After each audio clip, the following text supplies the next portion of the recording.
Welcome, everybody, to this special presentation from WHAS 11 News, Tornado, April 3rd, 1974, now 50 years later. I'm Doug Proffitt, and I'm joined along with WHAS TV's Joe Federley. Joe, how are you tonight? Good. How are you doing? Very good. Joe is our chief archivist here at WHAS 11 and part-time historian, and he has been diving into the old film reels. Joe, April 3rd, 1974, I was a kid. I remember getting off the school bus. They got us home early, racing, the sky looking just awful, running into the house, and WHAS TV was on. Ken Rowland, the anchor, was already on the air.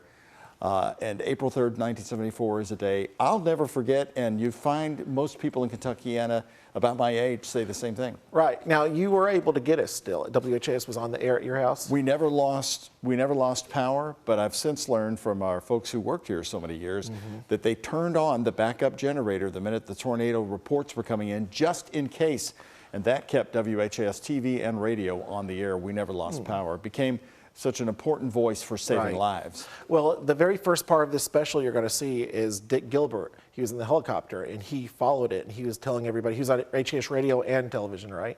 And he was telling everybody where it was going. The very first part, Ken Rowland, he anchors the special. It's an hour-long special. It aired shortly after the tornado happened, and Ken Rowland says, Dick Gilbert saved a lot of people's lives because he was able to warn people that it's coming your way, hurry up and take cover now, because he saw it happening. This is an interesting special because, as you'll notice, it's on film, which is what I'm holding, one of these old film reels right here.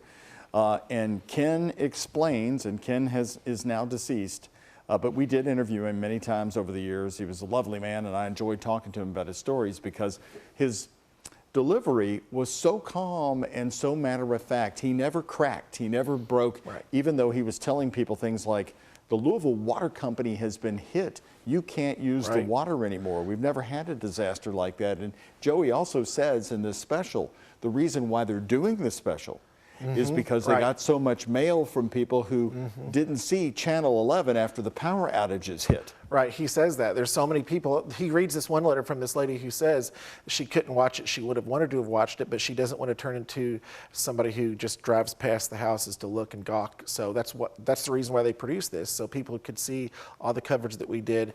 And this is from April 3rd and the day after. You see film from April 4th as well, because really it took so much time to see everything that had happened, you know. So we're getting ready to show it to you, but one other thing I think you'd find interesting, since everything was on film, that means it had to be developed. We had film processors in this building at 6th and Chestnut.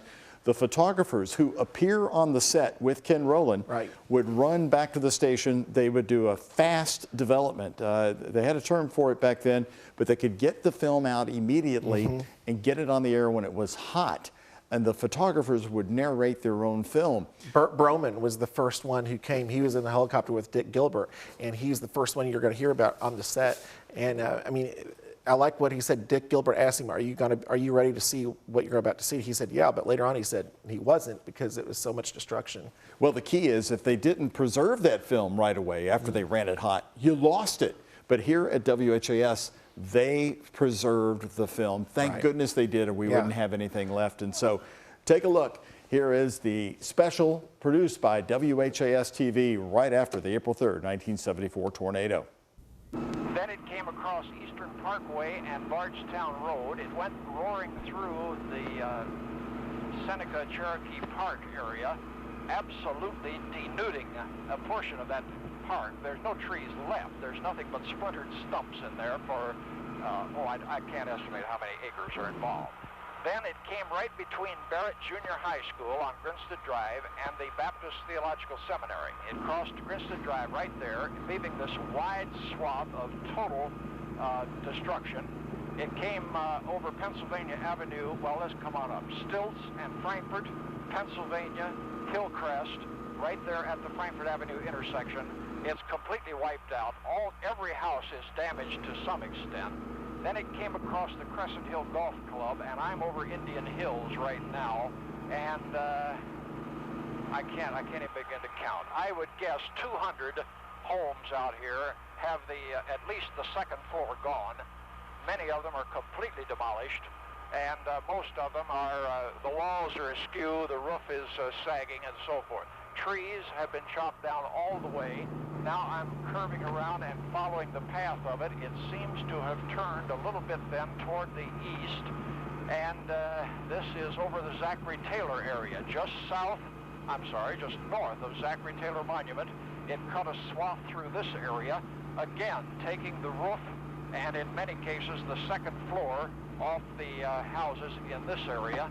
And then it crossed the Waterson near I-71, just beyond this point, I believe. I'm not sure because I'm still a mile away, but I think this is about the tail end of the worst damage here. This seems to be about where it started lifting and dissipating. That's the way it looks from here. Dick Gilbert, Skywatch 84. In at least one way, April 3rd, 1974 has taken its place beside December 7th, 1941 and November 22nd, 1963. Years from now, if anyone asks you about April 3rd, 1974, and if you're from this area, you'll be able to tell them exactly where you were and what you were doing when the tornado struck. At Channel 11, it was naturally a very busy time for us, but it wasn't until days later, when the mail started coming in, that we fully realized how many thousands of people did not see any of our coverage. Here's a typical letter from Mrs. Catherine Lynette of 1601 Newburgh Road. She said, would it be possible for you to rerun the tornado newsreels that you had on April 3rd, 4th, and 5th, or later? Those of us who are victims had no power at the first showing, and we've been much too busy ever since to see the tornado coverage that you had. However, she said, I will miss it before I become a gawker. That's the purpose of this program. If you did miss our coverage on April 3rd and April 4th, here are excerpts of that coverage. Good evening.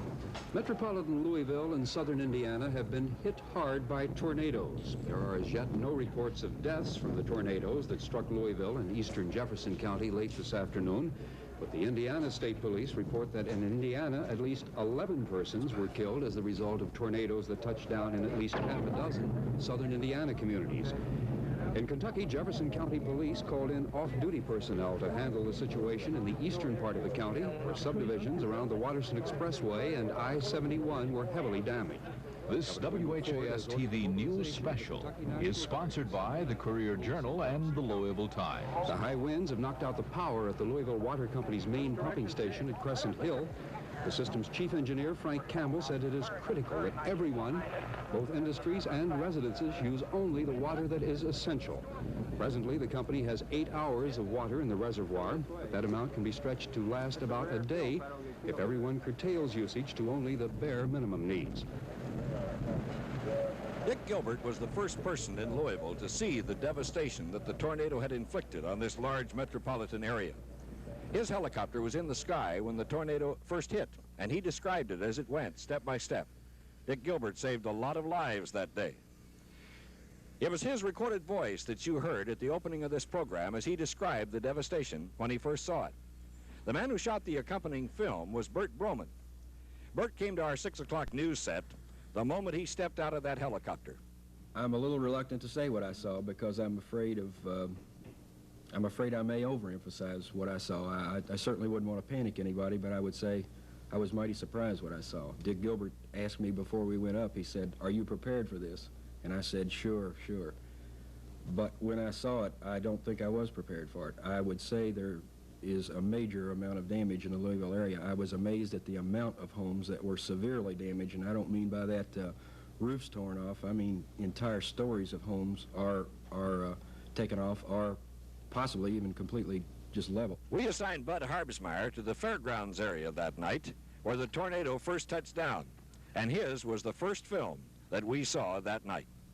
We went into Audubon Park as far as we could, which wasn't very far because there were huge trees in Audubon Park, some of them maybe 60, 70 feet high. No more. Most of them that I saw are down, and we're seeing some film now. This is film I now, hope right? This is mine. Yes, it is. This is your film. All right, this is North Audubon Park that you're seeing here, the entranceway, and I believe this is Greenleaf Road. I didn't see any homes destroyed in this area. However, windows were out all over the place. As you can see, lawn furniture down, trees everywhere. We couldn't get around. We were afraid of some of the wires, a lot of wires down. Fire equipment, police vehicles all over the place. Preston Highway clogged with traffic. Everyone was having trouble moving. At this point, it was raining and raining rather hard. This is a building across the way. I believe it's some sort of manufacturing place. It's 3118 Preston Highway, and it had its roof demolished. It had collapsed. Again, we were not able to find out whether anybody had been hurt or not.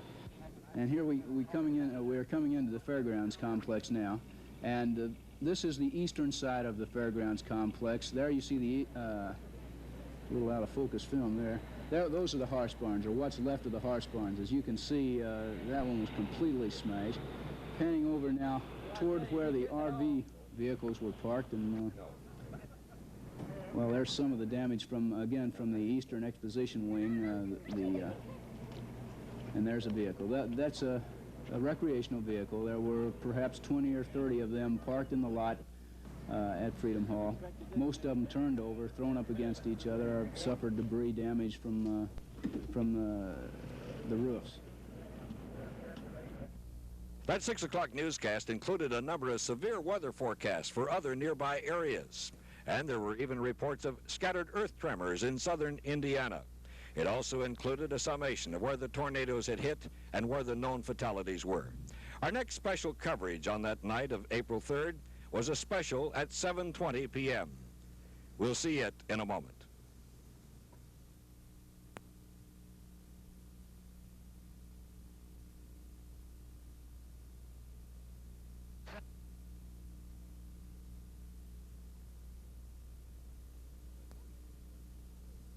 When the tornado swept through Louisville, it wasn't over.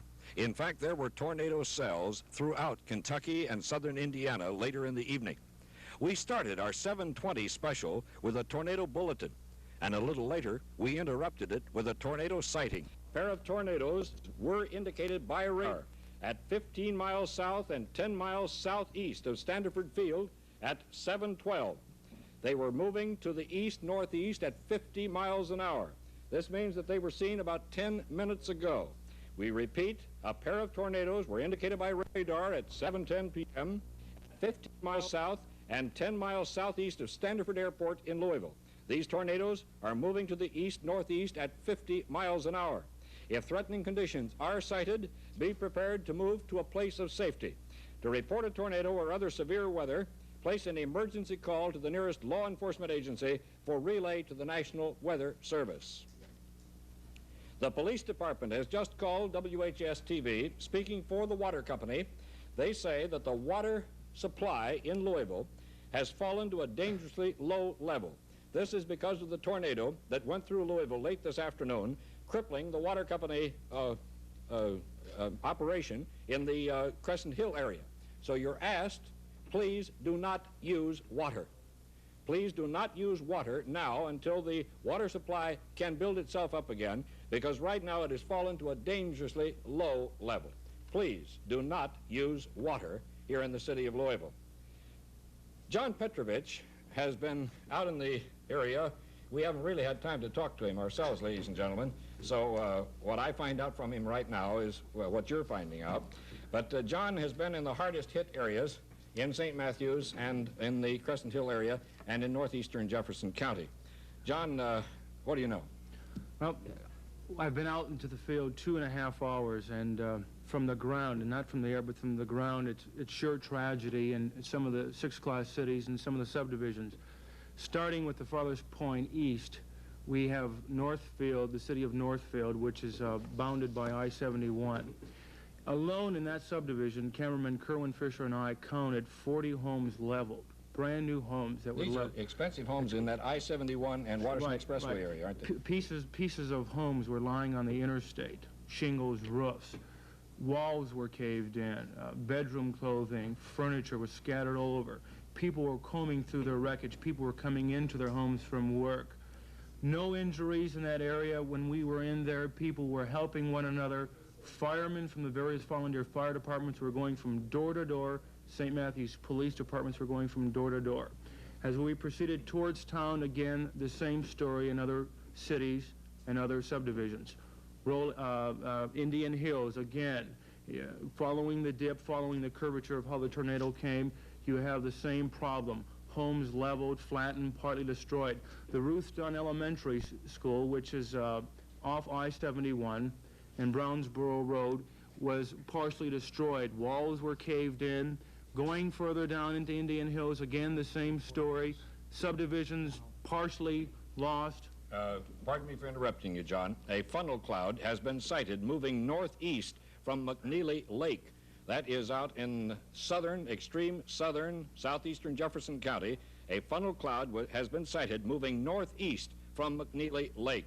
Please be on guard in those areas and, if necessary, take a place of safety in a basement or wherever you can. A funnel cloud has been sighted moving northeast from McNeely Lake. This is just moments ago. Two late developments that happened while we were leaving. First of all, county police have set up barricades and blockades off of Brownsboro Road, the Indian Hill area, the Northfield area, to prevent looters from coming into the area. There were reports that looters were going into the area. Police blockades have been set up in that area to keep people away. Fire departments are going around and turning off gas lines. You can literally hear the gas coming from the ground in some of these homes. Very volatile situation, keeping them away from there. We talked to Dr. Donald Thomas from General Hospital, who was manning one of the emergency centers on Pennington and Brownsboro Road at the Second Presbyterian Church. He told us 30 minutes ago that General Hospital had 40 people in their room. One was serious in the operating room. And as of now, in terms of death count, he knew of 2 people that were killed because of the tornado. That is at General, or does he mean citywide? Citywide. All right. Citywide. And he has no contact with Suburban Hospital or other hospitals. There is no communication, but from what he is told, Suburban is chock full with people from injuries. Right, and other hospitals are too. Do you know whether any deaths came from that area that you're talking about at I-71 and the... No.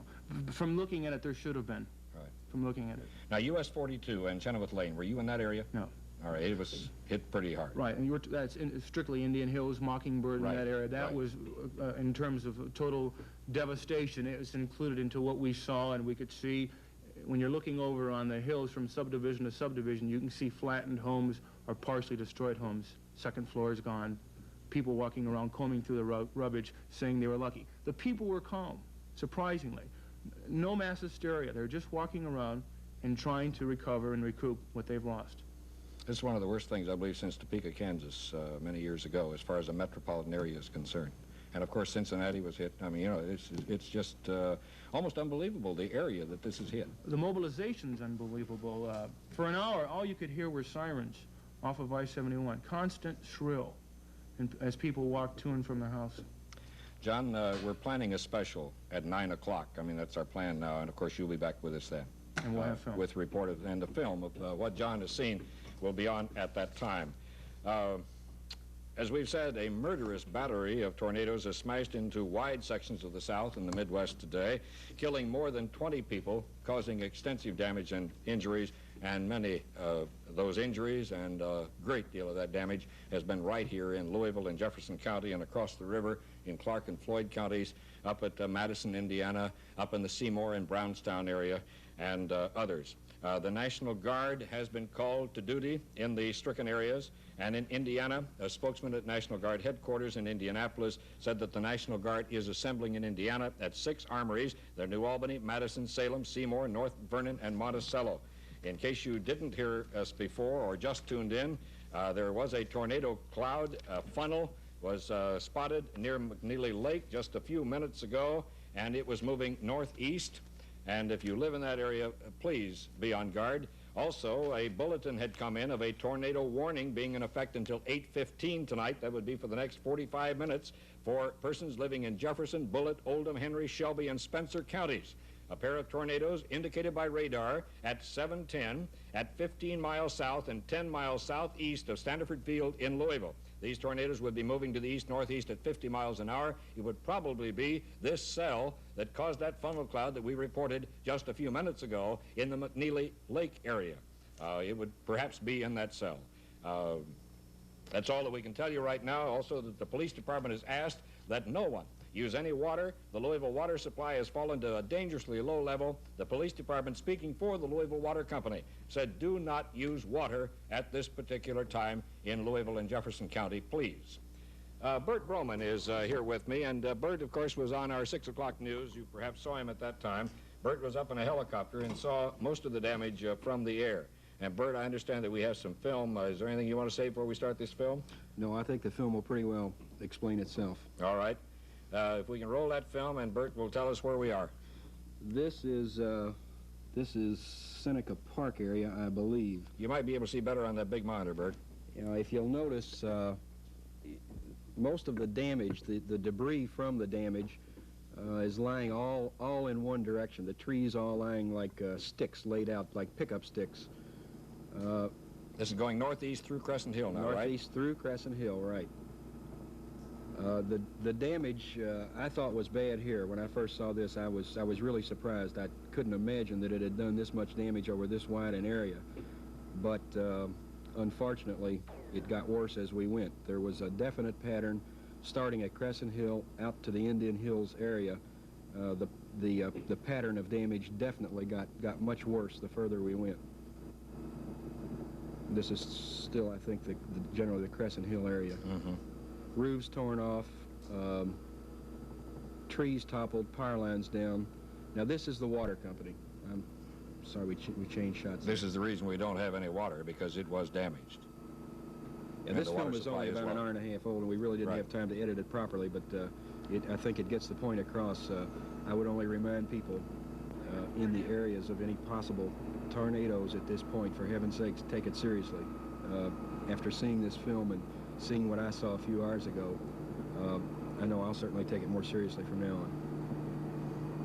It always happens someplace else, and tonight it happened in Louisville. Where are we headed now? I can't place... Toward the Indian Hills area? Yeah, I can't place it exactly, but it is out in the far eastern part of the city, and I think you can see by the lack of houses, yeah, and the amount of debris, that the damage is worse, and the further you go, as I say, the worse it gets. Some of the homes damaged, I understand, were in brand new subdivisions and very, very expensive brick homes. These weren't a bunch of frame homes or inexpensive. There's a power line down. There are power lines down in a great many areas of the county, and they're high voltage lines too. Go ahead, Bert. This is getting out more toward the Indian Hills area. People on the streets, not panicked, but seemed to be bewildered. They didn't know quite what had happened. Here you can see the amount of debris, and to do that much destruction, it just had to be a tremendous force. And as you notice, the further you go, the worse it gets. Trees just denuded and yeah, snapped right off at the ground line, just like they were nothing. It reminded me, the whole time I was photographing the thing, I kept having these visions of like a public service announcement of some disaster in India or something, and it was kind of hard to realize that this was Louisville, Kentucky. This is the Northfield, I believe, near I-71 and the Washington Expressway. Yes. These are all new homes in there, and that is the film that we have at the present time. Anything else, Bert? No, I think we'll have some more film later, and I think the film speaks for itself. We plan that special now at 9 o'clock, and of course we'll be seeing you then, and have it in a more compact, perhaps a more intelligible way, but you did a wonderful job on it, just getting the film just out of the processor and putting on. We'll take a look at excerpts from that 9 o'clock special in just a moment.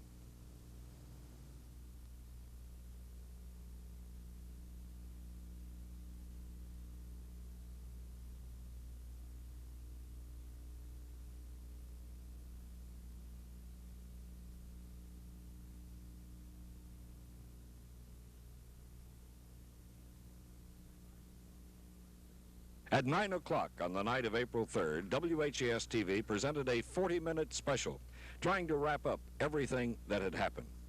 Here are a few excerpts. This is the Northfield film, which is I-71 and the Watterson Expressway. Beautiful new homes, expensive homes in this subdivision there, only a few years old, some of them brand new, and this is the scene now. Scores of homes in some of the city's most luxurious neighborhoods north of the city were destroyed, as you see, northeast. The tornado cut a path through the Mockingbird Valley area, through Rolling Hills, then Indian Hills. A little girl carrying her dog. In the wake of the twisters, reports, I'm sorry to say tonight, of looting. The National Guard has been called to patrol this area, the Northfield subdivision. Bulldozers were also called in tonight to clear the way for emergency and rescue police. People were reported trapped in their homes. An emergency command post is set up in the area of Brownsboro Road and Chenoweth Lane tonight. They think they have the people out of the homes, but they're not sure. This is the Crescent Hill area, one of the city's oldest, a neighborhood of old homes, old trees, also devastated by the storm. Crescent Hill is also the location of the Louisville Water Company's main processing and pumping station. While the water plant apparently was not damaged itself structurally, the electric power substation that serves the area was completely knocked out. LG&E says it will be early tomorrow morning before power to the water company can be restored. In the meantime, residents of Louisville and Jefferson County are urged to conserve water. Please.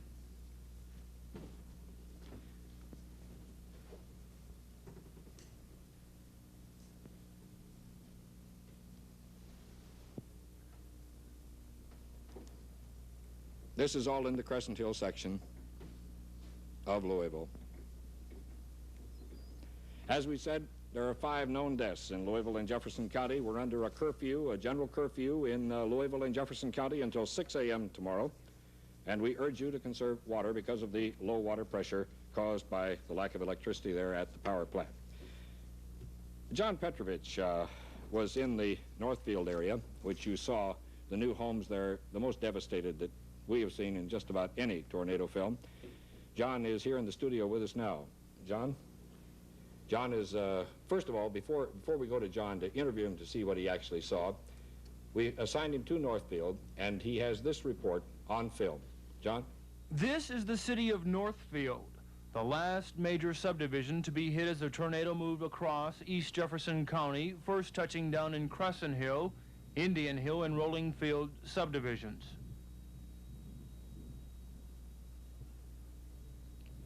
From the junction of Interstate 71 and the Watterson Expressway, all you could see were partial shells and scattered debris. Inside the subdivision, off-duty St. Matthews police officer James Burton was frantically running from house to house, checking to see if people were trapped. On Stanley Drive, 1 block over, county police and volunteer firemen were doing the same.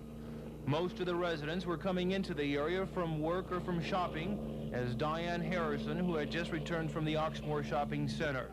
She saw her leveled home when we did. I just drove up about 15, 20 minutes ago. Where's your house? Right there. Right there. It was right there. Yeah, we were fine. Where were you when this happened? I went down in the basement. I saw it coming. I saw the gray clouds coming across, and I saw the trees falling one by one until it finally got to us. I went into the basement and hid behind a cabinet. The only sound coming from the area were sirens, as police converged into the area, again in search for the injured. Off Brownsboro Road in Limetown, roadblocks were being set up to keep looters and gawkers away from the area. Lieutenant Richard Carlavelis was giving his men the order for the night watch.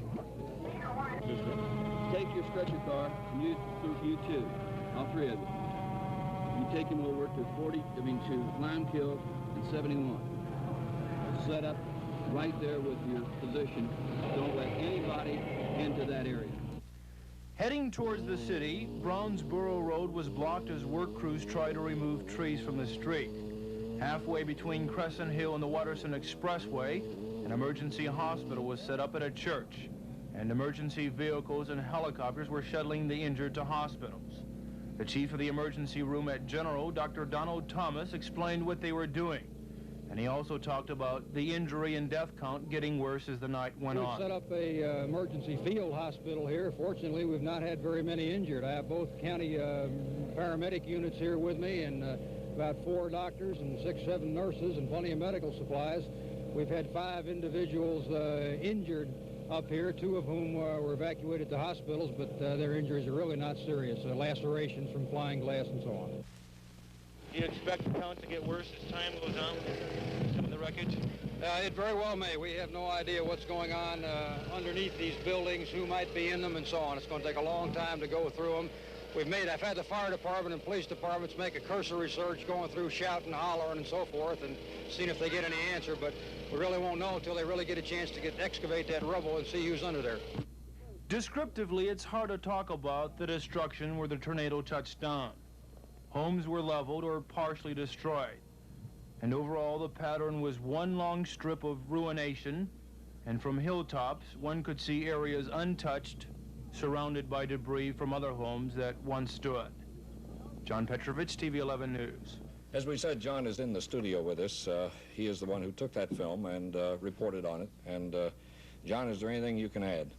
No, the film descriptively tells you what happened. From the air, it was a disaster. From the ground, it was a tragedy, because the one-on-one situation, looking at people going back into the ruins. Mrs. Harrison, when I was talking to her, she came into the area looking at her home for the first time. Shortly thereafter, her husband was in the bedroom, and the front wall had collapsed, and you can see him pulling his clothes from the closet. And I yelled out, "Good luck," and he yelled back, "We're lucky." And essentially, that was the kind of an air that was presented. People felt that lives were saved in this one area. How many, we don't know, but how many could have been lost is, you know, something that should be told. And there was a sense of luckiness from all the people in there. And descriptively, when you see commodes hanging out of a plush home like you talked about earlier, past tense, no longer do you have that. And it was quite a tragedy. Do you think that there could be anyone still trapped out there in the devastation that you saw? Right when it happened, emergency people got into the area, and they were literally running from door to door, volunteer firemen, police units from St. Matthew and the county. They were knocking on doors, they were cross-checking with neighbors and saying, "Do you know of anyone in this house? Did he leave? Did he escape? Where is he right now?" So through the cross-checks, I would say no. But as you heard Dr. Thomas said, we won't know until we've literally lifted the ruin. As we said earlier, John, there was some looting out there earlier this evening. At 6:15 tonight, as you saw those police cars moving into the Limekiln, Brownsboro Road area, there were about 20 patrol cars on a Code 3, and that was the purpose, to set up the blockades, to keep people from coming into the area, specifically the area, the Northfield area, the Indian Hills area. How successful they are, apparently, I don't know. But from reports we're receiving from police monitors, there are looters into that area. Well, there is a curfew out, a general countywide curfew until 6 a.m. in the morning, and I would strongly suggest that there be no one in these affected areas unless you have good business to be there. John, thank you very, very much. Thank you. The total injured and taken to Louisville hospitals that we have been able to find at this moment, 220 here in Louisville. General reports injuries are still being brought in. St. Joseph's Infirmary also is receiving a number of emergency cases there. Of the 220, only about 25 are listed in serious or worse condition. The hospitals are so busy, they don't really know who has been admitted. As we said, there are 5 reported dead in Jefferson County. We do not have those names. They are at General Hospital. Another one of our photographers who has spent a very busy day today is Ken Durham. Ken, I haven't had time to talk to you, as you know, until you just came out here to the studio, even though you were scheduled to be on this special tonight. Ken, where did you take film tonight? The film I shot was along Frankfort Avenue between Crescent Court and Reservoir Avenue. And the tornado came across at an angle from Grinstead Drive right up through Crescent Court, across Frankfort Avenue, down Pennsylvania and Hillcrest, and over towards Brownsboro Road, across the Crescent Hill Golf Course and the Louisville Waterworks. Now, you have film of this? Yes, I do have film of of this. this. Well, if the film is ready, let's roll it, and you describe it, and if I see anything I want to ask questions about, we will. Here we go. This is the water company right here. That's the transmitter they were talking about having been knocked out. This is just the general scene along Frankfort Avenue facing toward the west. That's the flagpole in front of the water company. It got completely bent over. The flag is in tatters. Several windows were blown out of the filtration plant. I do not know what the damage was inside, but it was hard to tell. The windows were all out. There was no structural damage as such, except to this small building here and this building along the reservoir. There were several holes in the roof, and windows were also blown out, as you can see. The water company was damaged then structurally, too, as well as getting all its electricity knocked out. Yes, it was. There were, as I say, there were windows out, and there was damage to the roof and possibly to several of the retaining walls. This is another shot of the waterworks along Frankfort Avenue right here. Now, on the siding, there was a railroad car that had been completely flipped over. This was right by the waterworks also, so the wind must have been terrifically strong. This is the general devastation along the railroad tracks, the north side of the railroad tracks along Frankfort Avenue. This is a supermarket that had its front windows blown out and poles were blown down along the street. Just the whole area was completely torn apart. People seemed to be in a state of shock. They didn't really know what to do. They just stood watching, and it was hard to comprehend the disaster. Cars were flipped over. As you can see here, one tree landed on this one and just crunched it. This person's not looting. He's trying to save his own property, I believe. He was yelling to someone back in the house to, you know, please get this stuff out before someone runs off with it. That's one of the Air National Guard, or not Air National Guard, but one of the Army helicopters, just checking the damage. Where is Garrett's Market? Do you know? That is Frankfort Avenue and Stilts. The lights were not completely down. Power was, of course, off. This is the house on stilts, right across from the water company, right next to Frankfort Avenue. It's just blown completely down. These two men apparently live there and just can't comprehend what has happened. They don't know what they're going to do. This is also the same area. Most of the cars, it seems, besides being turned over, it seemed that the windows had been broken apparently by flying objects, I would assume, but the glass was out of all of them. They were just flattened like someone had, you know, stepped on them or flipped over like this car was. That's the railroad tracks again in the same general area. Right, and these cars apparently were driving down Frankfort Avenue when it hit and spun around. This woman had a baby in her arms. She was walking down the railroad track. I don't know if she knew where she was going or not. A lot of the houses had just walls torn out like this one right here, or roofs torn off. They weren't completely flattened as they were out further along Brownsboro Road, but they were damaged quite heavily. A lot of trees were torn down too. The streets were impassable. Hillcrest, Pennsylvania, Stilts, Crescent Court. This car was turned over and just crushed from the top, as you can see. Pieces of clothing and pieces of metal, scrap were up in the trees, as you can see the top of that tree. And people, as I say, they just couldn't comprehend it. They were standing on their front porch just looking like, you know, what do we do now? These people had already begun to clean up even. Ken, how many square blocks would you say that this covers in that area where you took film? I would say that it was between Brownsboro and Frankfort, about 3-4 square blocks. Just in this one general area. The tornado came across Grinstead Drive, as I said before, but I didn't see any damage over there. I wasn't in that area. But the devastation was tremendous in that area. I just couldn't believe that this had happened here. Always happened someplace else. Right, and here this time it did happen here, and it's terrible. Ken, thank you very much. Ken Durham, a fellow you don't see on the air very often, but you did a wonderful job of taking that film and reporting on it tonight. We apologize for the misspelling of Crescent Hill, which you may have noticed. We'll have more aerial films of the Louisville damage and a telephone call from Brandenburg, all from that 9 o'clock special on the night of April 3rd, in just a moment. Bert Broman was in the skies shortly after the tornado hit in the helicopter, and Bert has been with us several times during the evening to explain what he saw. We have some film, once again, of what Bert saw, and Bert, we're going to roll that film, and you describe what you saw from the air. What area is this? This is the trailer park, Ken, adjacent to the Twilight Drive-In on Crittenden Drive.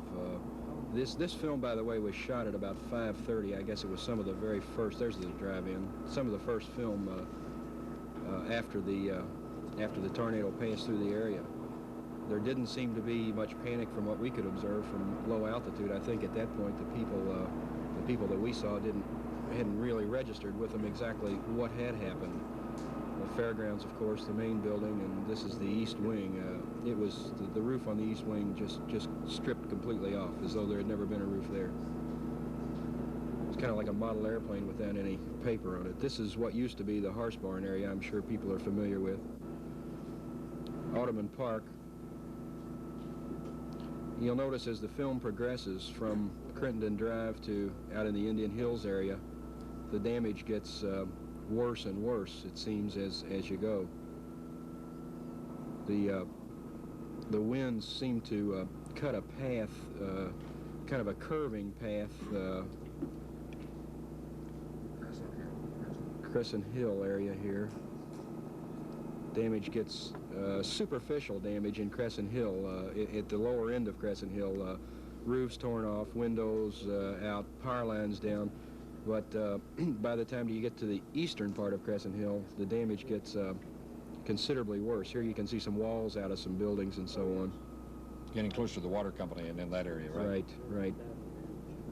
The water company, we noticed at least one building I can recall was completely demolished out close to Frankfurt Avenue.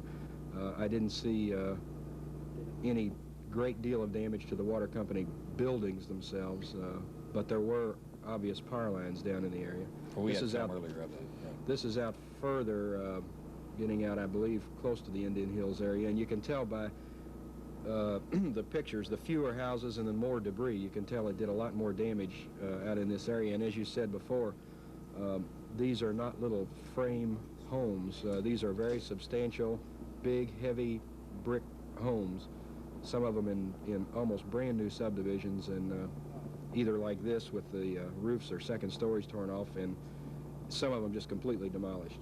There's just nothing there but a pile of junk.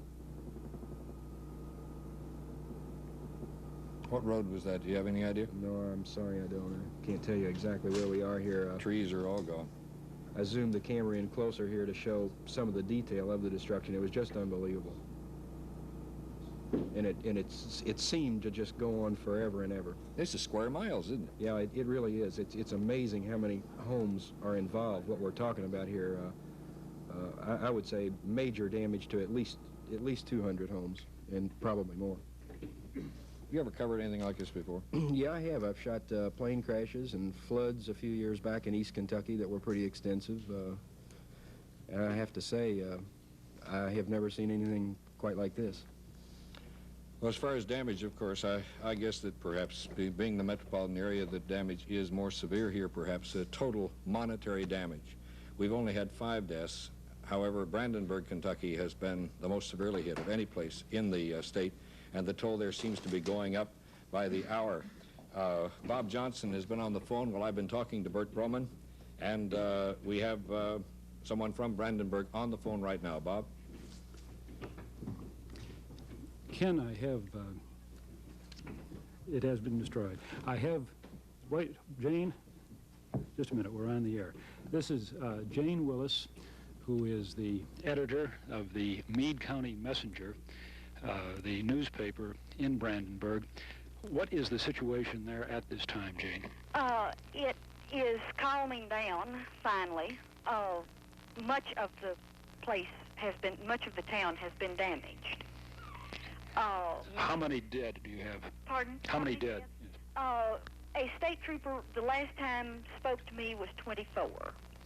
And how large is Brandenburg? About 1,700 people. Now, can you tell me what happened? Where were you and what did you see? Where was I?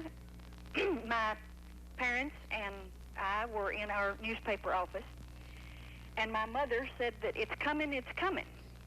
And 2 of our employees had just left, and she said, get the girls, and we were able to stop them, and they came inside. We all got in the basement stairwell, and at this time I said, oh, we ought to open a door. And my mother went to the big side door and opened it, and the wind forced her, knocked her through a small space into the basement stairwell. If that hadn't happened, I'm sure the building would have fallen down. The building next door to us did fall down. None of our family or our employees were hurt. Is the damage largely in the business section of Brandenburg? No, it's all over the town. The downtown area is basically demolished. There are several buildings that are still standing. Our building is, right now, we're here in it. Where were most of the fatalities, Jane? All over the town. Did you have any kind of warning that this was going to happen, or was it on you so quickly? It just happened very quickly. I was told that the local radio station said, my lord, there's a tornado coming by, get to cover quick. And at that time, the tornado hit them and broke their tower off. And I understand also that the power facility there has been destroyed? Yes, the RECC has been largely damaged. At least half of the building is in rubble. Now, I was told one man was killed in that building. are the emergency facilities adequate there? Do you have all the medical help that you need? Yes, I saw some people that I know from the Fort Knox, Ireland Army, the emergency hospital, at our clinic. As far as I know, we're being, as adequately taken care of as we can be. Thank you very much, Jane Willis. Okay, thank you. We have been talking with Jane Willis, who is the editor of the Meade County Messenger. Meade County, Brandenburg, hit very hard. Brandenburg, a town southwest of Louisville on the Ohio River. Ken? Shortly after it hit Brandenburg, of course, the same cell hit Louisville and Jefferson County, and northeastern Jefferson County, and on up through the Ohio Valley. Southern Indiana was very hard hit. At least 16 people have been killed in Indiana. Some of those were in northern Indiana, a few in central Indiana, most of them in southern Indiana. Jim West spent the evening after the tornado in southern Indiana, and he has this report, and we'll talk to him. He has this report from Palmyra. Well, Ken, the tornado hit at mid-afternoon prior to the storm which moved through the Louisville area. The tornado cut a path at least a mile wide from the area of DePauw through Palmyra, then into the Borden and Martinsburg areas. Indiana State Police say the town of Martinsburg was wiped out. 37 homes in the Daisy Hill section of Borden were leveled, killing 1 person, injuring 41 others.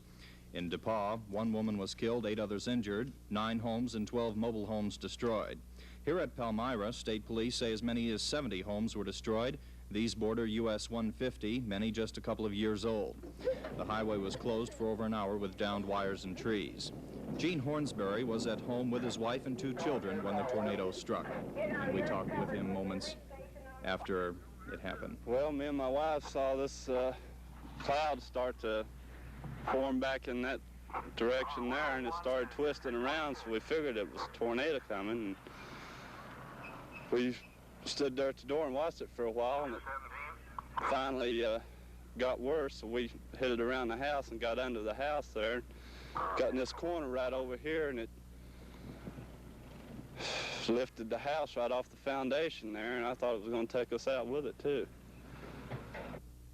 We were in the crawl space right under the house there, right next to the concrete.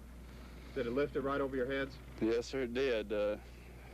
My wife had a coat in her hand. It jerked the coat out of her hand, and I thought we were coming up with it, but we were lucky enough to get by without any injuries. The startling films from other southern Indiana communities and from Brandenburg, Kentucky were taken the next day. We'll see those in a moment.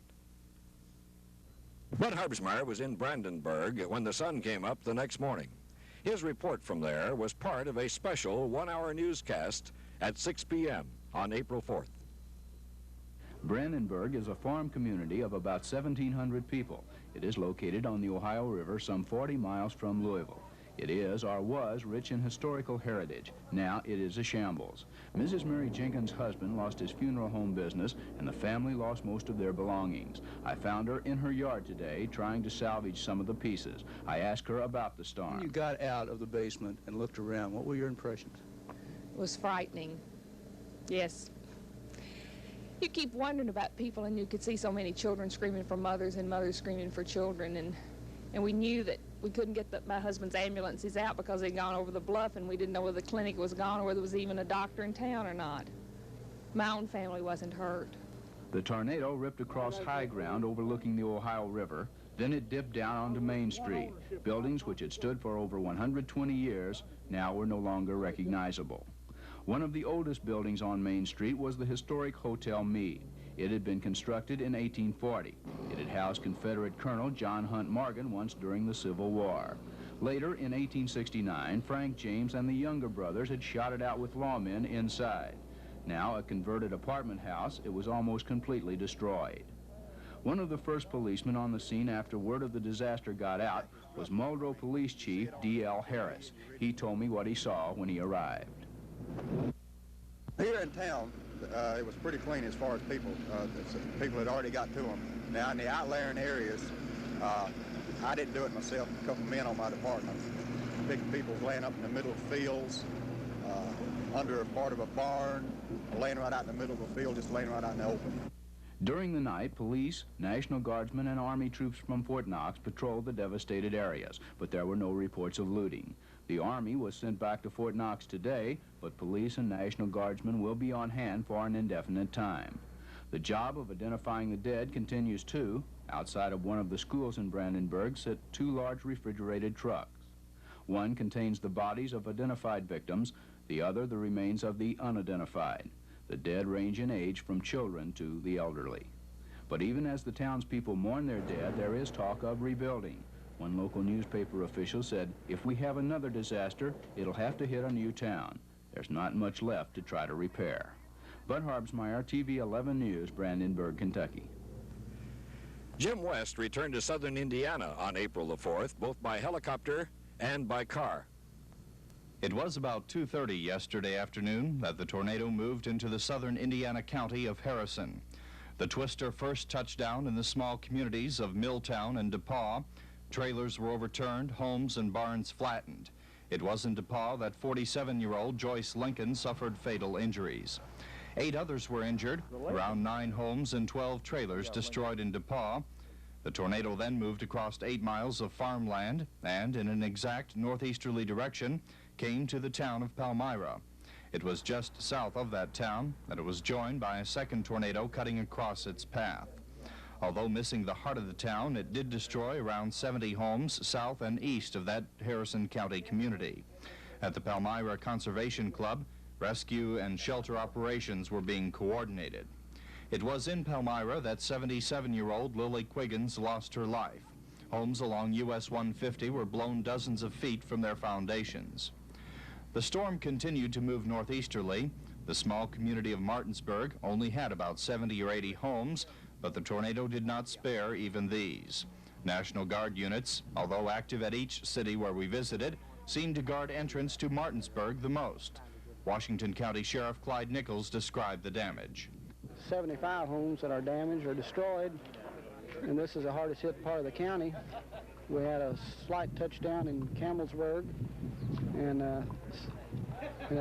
just a small section of Washington County on the Daisy Hill area. It was in Martinsburg that we met up with a helicopter tour of disaster areas by representatives from Indiana Governor Otis Bowen's staff and officials of the Indiana National Guard. The tornado then moved into the northwestern tip of Clark County, into the Borden area. It leveled several homes along State Road 60, then devastated the subdivision known as Daisy Hills, killing 73-year-old Harvey Lee Peace and injuring 41 others. We talked with one survivor. I stood and watched 3 funnel clouds start down to the ground, and they turned and went back up, and then I heard a roaring noise, and I saw what I thought to be smoke and stuff coming up over the hill, but it was a black cloud of wind, dirt, and everything coming up over the hill. And my little grandson asked me what it was, and I told him I thought it sounded like a train, but I knew it wasn't. And it just hit, and that's it. Another hard-hit area in southern Indiana was around Madison in Jefferson County. At least 8 people are dead in the Madison, Hanover, and Chelsea areas. In Hanover, 37-year-old Margaret Lawson, her 2-year-old son Mark were both killed. Also in Hanover, Ruth Kingerly and her unidentified child lost their lives. At the 1,300-student campus of Hanover College, students by the droves were packing for an early spring vacation. After the tornado ripped through the campus, tearing the top floors off 2 sorority buildings and felling the trees across campus, college registrar Robert McClue said only 2 students were slightly injured, but the campus will have to close for a couple of weeks. In Madison, an estimated 500 to 600 homes were affected. Damage was thought to be more than $10 million. The twister severely damaged the Indiana-Kentucky Electric Clifty Creek generating plant. Transmission lines were snapped and thrown into the Ohio River. At least 129 people were treated. 19 were admitted. Those fatally injured in Madison were 26-year-old Joan Gividen, 5-year-old Angela Gividen, and 9-year-old Dennis Reese, Jr. Jim West, TV 11 News. Bob Johnson, in the light of day, retraced the tornado's path through Louisville. The trees that once lined Grinstead Drive are gone, and so too are the houses. In the 2700 block of Grinstead, I counted 20 houses in a row that appeared to be damaged beyond repair, their owners picking through what was left. Lillian Elrod lived in this small stucco bungalow at 2769 for 40 years, during the time she taught French and Spanish at Atherton High School. Some of the Baptist Seminary students came down the hill this morning to help. The storm had buckled the walls and taken the roof, but Lillian Elrod's Canton china was right there where she left it yesterday, not a scratch. She'll be moving in with her sister now, but she feels it won't be too hard to leave. Well, not now. I'll be glad to leave this shambles. I'm going to have to say it took a tornado to get me out of my house because I really have loved it. And I've enjoyed every minute that I've lived here for all of these years. So I feel that I'm blessed, that I have a place to go, that I'm alive, and after all, this is material, and the material isn't. I see now how unimportant the material is, and it won't be a great sacrifice. Of course, I'm sorry to lose nice things that I can't replace. Up on the hill behind Miss Elrod, students from the University of Louisville Dental School and the Presbyterian Seminary were working to clear the downed trees that block Kennedy Avenue. A few feet away, someone was flying the flag. If flags are symbols, this one seemed to stand for a gritty kind of optimism among most of the residents of the area. The tornado carried across Crescent Hill, past the waterworks, across Brownsboro Road, where today the only danger appeared to be the steady stream of curiosity seekers who cruise through the devastated area. North of Brownsboro Road, the houses are more expensive, the damage in many instances more complete. In Northfield, Mr. and Mrs. Tom Ernst moved from Illinois only a few months ago. Now their new home is gone. The mailman delivered Mrs. Ernst's Kentucky driver's license this morning, but now her car is gone too. The Ernsts spent the night with a neighbor they did not know before the storm. This morning they were trying to salvage a bit of what was left. Like I say, I really don't remember it being this bad yesterday when I shoved the kids out of the window and got out. I really don't remember it being this bad. It really hurt me more this morning and made me more sad this morning, seeing how it had affected such a large area. It's unbelievable.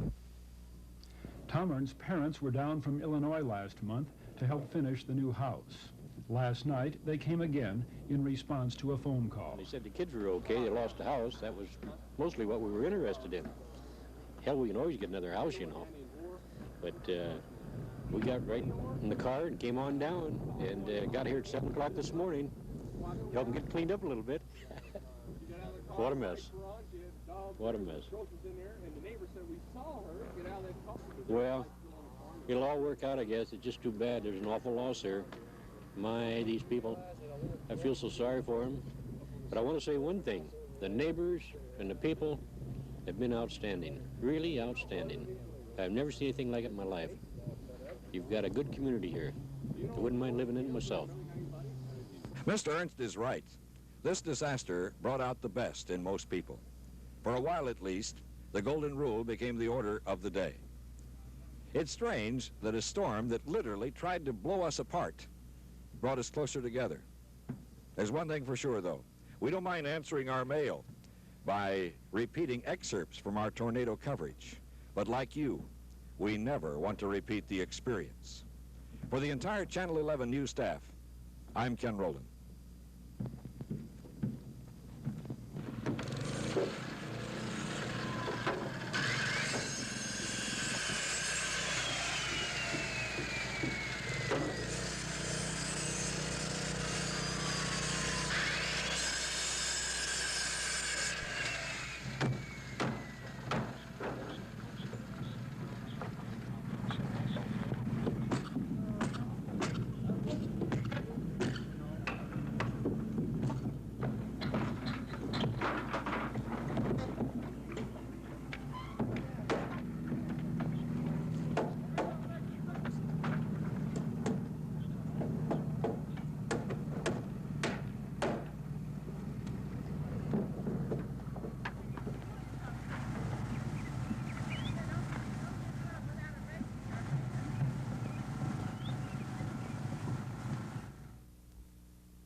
Let's take a close-up of something else Joe found. This is one of the actual scripts of that special, and as you can see, it's typewritten. We had IBM Selectrics here, and we wrote it all out. And here is some of the old film, the film canisters there from that time. We really do have a lot to be thankful for, because I mean they could have just aired that as is and we would have never even seen it again. But what's cool is, I mean, I love the people who worked here before us. They thought this is important enough to put on film, and it's been transferred to tape, and it's been 50 years later and we still have it. I believe this is the first time anybody's seen this entire hour unedited for the past 50 years. WHAS TV and radio were, in this building, and they combined to do such powerful coverage because the whole staff was here at the time, and the joint staffs together were gigantic, biggest newsroom in the state of Kentucky for television and radio at the time. And so the men and women were on the air round the clock. Right. I think you'd find an interesting fallout that happened to them. They all became major recognized personalities in Louisville. I asked Ken this, I talked to Byron Crawford about this, and for Dick Gilbert was a radio news helicopter reporter, and he became so famous because he saved so many lives flying along with the tornado. It was the early Doppler radar. He would say, Crescent Hill, here it comes. And Dick Gilbert grew up on Pennsylvania Avenue in Crescent Hill. He knew the streets down below because they became so famous. The folks at Channel 11 said, we need a little bit more of Dick Gilbert on the air, and they made him the weekend weather guy on the air with Byron Crawford and Monica Kaufman did our weekend news. So they wanted to capitalize on those big personalities because of their great award-winning coverage. And you're right, it really was a combination of all the Bingham companies. You saw that it said presented by Courier-Journal Louisville Times. It was a big production. I mean, the Binghams made sure that this was preserved, that everybody saw what was happening, because they had a heart for the community. They wanted to make sure everything was visible for them to see, even if they didn't have power at the time that it happened. Well, it's hard to believe it was 50 years ago. I was 10 years old. Unbelievable. I mean, my father still says he remembers driving on the Washington Expressway that way, and he didn't understand the brevity of what had happened until he saw that Freedom Hall's roof was torn off. And of course, you saw that in the special. It's amazing. Did you see all the barns? All the barns on the fairgrounds were leveled. There wasn't anything left. Well, just think about the changes back then. You didn't have the early warning system. Louisville really didn't have meteorologists on the air. It was the radio ad guys who were doing part-time radio. They would come on and do weather. Meteorologists, in fact, Chuck Taylor, our famed meteorologist, was hired after April 3rd, 1974. And so people were driving along and they were listening to AM radio, and there's Dick Gilbert. He was the first early warning system. Yeah, well, you even see the weatherman on duty at the time, Ray Shelton. He used to do the great Financial Federal ads. That's right. He had the microphone on his, they had special microphones back then, so they could look at the radar and everything else with both of their hands. They had a cool little microphone system. Well, and Tom Wills at WAVE told me that the radar back then that they used, it was an old scope that went around. And you know where they got the radar? No. From an old Delta Airlines jet. It was a Delta Airlines jet radar. They would zoom in a camera on it, and they would go around the scope, and that would show you if a little mass of a storm was coming in, but nothing like what we have today. Right. Well, shortly after that, Ken Schultz and Chuck Taylor, the first meteorologists in the market, were hired because of this. I've always heard. Well, for us. Now, Tom Wills was the first in Louisville, and he was at WAVE. Right. Well, I think it's great that all this has been preserved, and of course, we're going to be doing another special coming up. It's going to be on our air in April, and we'll be sure to bring that to you. But I wanted to make sure that we saw this for the first time, hour-long special from 1974. Well, good job, Joe, finding, of course, we have it well preserved, and every year it comes around. But this is the big one. This is 50 years when Louisville changed forever and came together, and we still talk about it today. Well, for Joe Federle, I'm Doug Proffitt. Thank you very much for watching this special presentation from WHAS 11 News, April 3rd, 1974, 50 years later.